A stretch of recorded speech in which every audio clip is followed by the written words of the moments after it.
If you want to understand why I left the place I was at, you're really just gonna have to hear the whole story. You won't believe it, of course, but your skepticism means nothing. Because what I saw that night on the bayou has been with me ever since. In my mind, in my thoughts, and sometimes even in my dreams. It exists as a disturbing memory that I cannot shake away. That will never go away just so long as I live. It'll be one of those things so terrifying that it'll still be just as keen in my mind on my deathbed as it was the day it occurred. But whether or not you believe me, I'll tell it to you anyway. If not only to serve as a warning, a plea for caution if you ever find yourself near the swamps late at night. At the time, I was working at a shitty little fast food place. The only thing worse than working at a shitty little fast food place is working at a shitty little fast food place on the night shift by yourself without a vehicle. Especially when you just so happen to live in the heart of rural Louisiana. Such was my case some years ago, the night this event happened to me. During this time, I lived quite a few miles away from the restaurant I worked at. And due to my lack of a vehicle or any access to a public bus system, I was dependent on others for my transportation to and from work. One night, after a busy evening of serving customers, I closed the store and locked up the restaurant. When I phoned for my ride, nobody answered.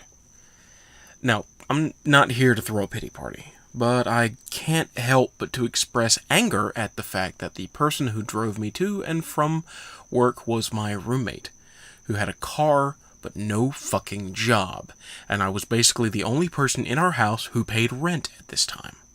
And this loser had the carelessness to fall asleep, leaving me with no fucking option but to walk. Again. This was not the first time this had happened.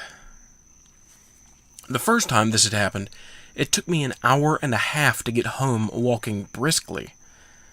And to those of you who have never been to the rural regions of Louisiana, you have no clue. Here we have what is called a bayou. It's basically swamp. Thick, murky, moist, frog-laden, mosquito-swarming, gator-infested, crappy-smelling swamp with thick tall grass, cattails, cypress trees, and heaves of pond scum. And I just so happened to live on the bayou, all the way down a long dirt road with hardly any street lights and thick swamp on both sides of the road. There are no side roads, and the houses down this street are separated sometimes by more than a quarter mile. It's not merely spooky walking down that road at night, it's fucking terrifying. You hear sounds, both real and imagined, coming from the bayou. Chirping, croaking, howling, grunting animals. The rustling of leaves and branches in the canopy of the cypress trees, and the splashing water from underneath them. That's the worst. You can hear the sound of something lurking nearby abruptly dunk underwater. It can be a turtle, a snake, or an alligator. You never know. You just keep walking with your teeth and hands clenched tight, hoping nothing crawls through the tall grass next to you and onto the road. Or even worse than the subtle dunking sounds, the sudden splashes that happen when you're walking and scare a toad or a frog and it jumps into the water. The sound makes you almost shit yourself as you begin a running spree that lasts about 3 seconds before you realize what it was. And then you're left with your heart pounding so hard that the sound of your blood gushing into your temples scares you just as much. These are the types of things that happen when you're in the bayou. This is what I had to look forward to that night as my asshole roommate slept sprawled out on the sofa with the television set probably tuned into reruns of the Three Stooges or the Marx Brothers. And don't get the impression that I simply called once and gave up. You can trust that his cell phone had around 7 or so missed calls, 3 very unfriendly voicemails, and several aggressive text messages. I could just imagine his phone laying in another room of the house, softly vibrating in my desperate attempts to reach him as he snored. But eventually, I gave up, and having just about no other friends to contact in the area as a recourse, I stopped by the nearby gas station, grabbed an energy drink, and began my ways back home. Now, you must understand, the first 30 or so minutes of my walk isn't that bad. I'm still in the most populated part of town, and there are streetlights, stores, houses, and cars passing by in large numbers. That's important. If there are a lot of cars going by, you feel safer than when there are very few cars going by.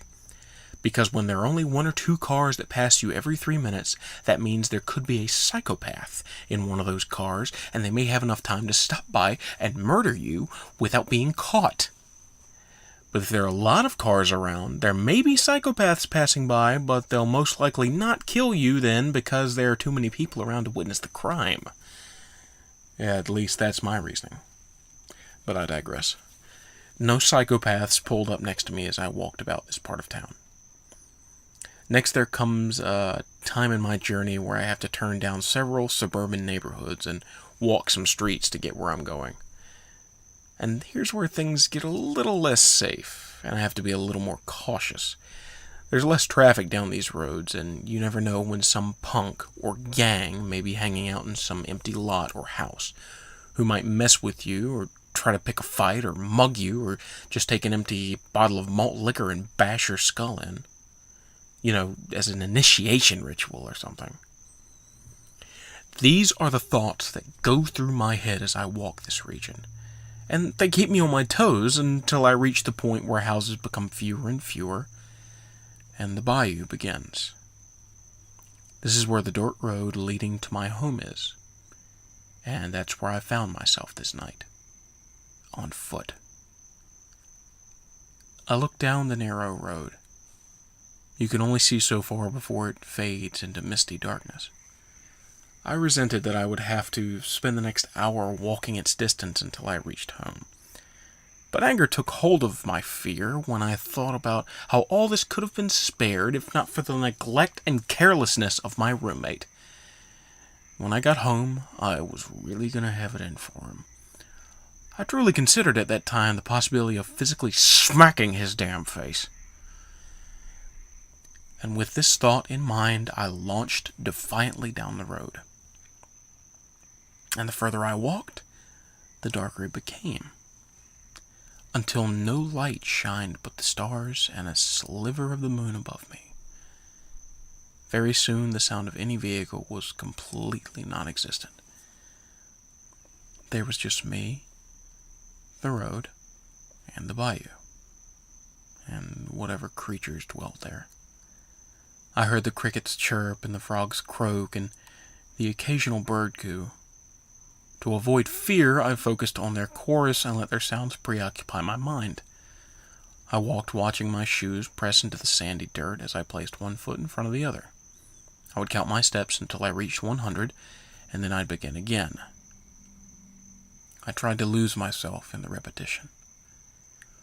My shoes became damper and damper, and I felt the soles of my feet become moist.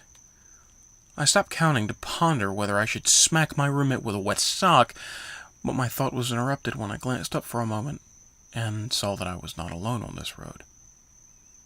A sharp panic seized my heart, and I became very nervous. A long distance up ahead of me, I could discern the soft silhouette of a figure.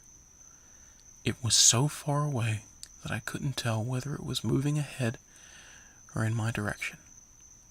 I froze, and I could feel the blood gushing in my temples. What were the chances of there being some malicious punk wandering this street at night, looking to rob me or pick a fight? This was the reassuring thought I had as I tried to convince myself that I was safe. I tried to keep calm, to not let my nerves get the best of me. I mean, whoever this was probably just as frightened of the prospects of me as I was of them, if they had already detected me, that is. I didn't know what to do.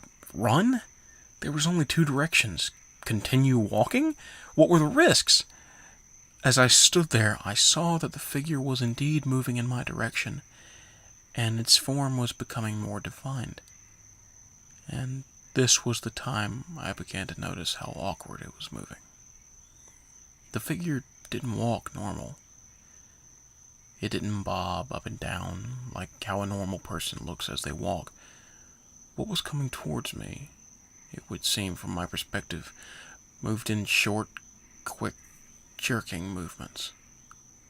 And I could see from what light was present how its twitchy limbs projected from its torso, and how it was getting closer, and how its head stuck out from a neck that was longer than any human neck should be, and how at this time I could faintly hear the noises that it seemed to make, the sound of suckling, and how it was moving quicker, and how its face lifted, and I could see its eyes glare like glowing yellow beads, and how those wide, beady eyes locked onto mine, staring at me, and how it stopped, and how we both were there, motionless, yards away, looking at each other, and how then it let out the most ungodly, inhuman screech I have ever heard, like a pig being gutted. It squealed violently, and the sound resounded through the bayou, and the chirping and croaking of crickets and frogs stopped. Everything stopped. And the rumbling and humming was all that could be heard afterwards. The rumbling and humming of a motor ahead. A vehicle speeding towards us, tires racing loudly. The thing in front of me hunched over and turned to see the headlights beaming our way. It hissed, getting down on all fours, only pausing for a moment to turn back towards me, gawking at me with its wide eyes before crawling hastily into the swamp. The vehicle that scared the thing away was my roommate's car. He never saw it. Whatever it was. And I never wanted to see it again.